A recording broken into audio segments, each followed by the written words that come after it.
Bwana Yesu asifiwe. Ni matumaini yangu mzima wa afya, mpenzi mtazamaji wangu. Nipende kukaribisha sana katika chaneli yetu, na kama ni mara yako ya kwanza kuingia, basi usisahau kusubscribe.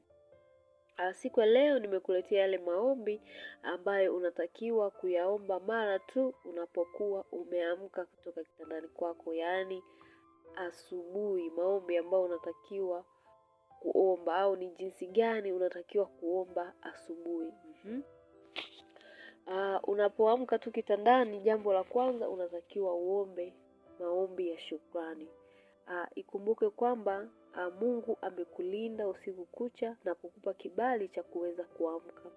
Unajua kulala na kuamka si jambo rahisi, kwa sababu tunajua wengi walilala lakini hawakuweza kuamka, lakini wewe umeweza kupata kibali cha kuamka. Kwa hiyo unatakiwa umshukuru Mungu kwa kukupa kibali na neema ya kuiona siku nyingine. Kuiona siku nyingine ni neema tu ya Mungu, wala si kwa akili zetu. Wengi wanalala hospitali, wengi wanalala mochwari, lakini wewe umeweza kupata kibali cha kuiona hiyo siku ukiwa mzima na mwenye afya tele. Mara baada ya kuomba maombi ya shukrani, sasa moja kwa moja utaomba ulinzi wa Mungu katika hiyo siku. Kumbuka kwamba utatoka nyumbani uende kwenye mizunguko yako tofauti tofauti. Unachotakiwa sasa ni kumwomba Mungu aweze kukulinda popote unakoingia na kutoka. Akulinde katika mwili, lakini pia aweze kukulinda katika roho. Kumbuke kwamba unakuwa unatembea sehemu mbalimbali, kwa hiyo omba Mungu akuepushe na ajali. Omba Mungu akuepushe na mabalaa yote. Lakini pia omba ulinzi katika shughuli zako zote unazozifanya, katika biashara, katika kazi na mizunguko mingine. Kwa hiyo unaomba ulinzi. Lakini pia jambo lingine la kuweza kuomba, unatakiwa uombe kibali.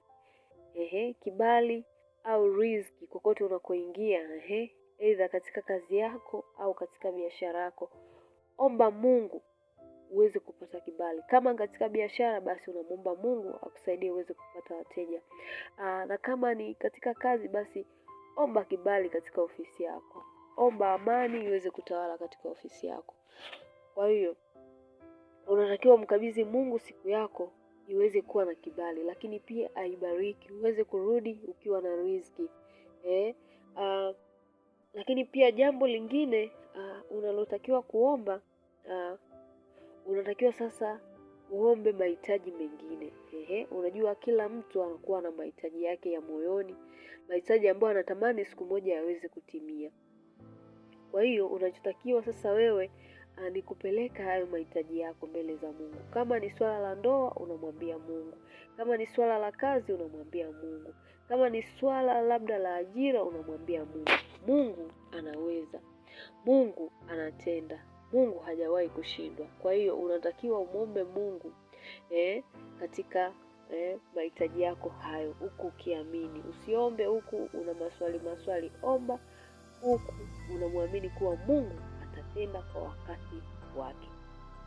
Kwa hiyo hayo ndiyo maombi ambayo tunapaswa kuomba mara baada tunapoamka asubuhi kitandani. Tukumbuke kushukuru Mungu kwa kibali cha kuiona siku nyingine, lakini pia tuombe ulinzi wa Mungu kokote tunakoingia na kutoka, lakini pia tuombe kibali au tuombe baraka katika shughuli zetu tunazozifanya.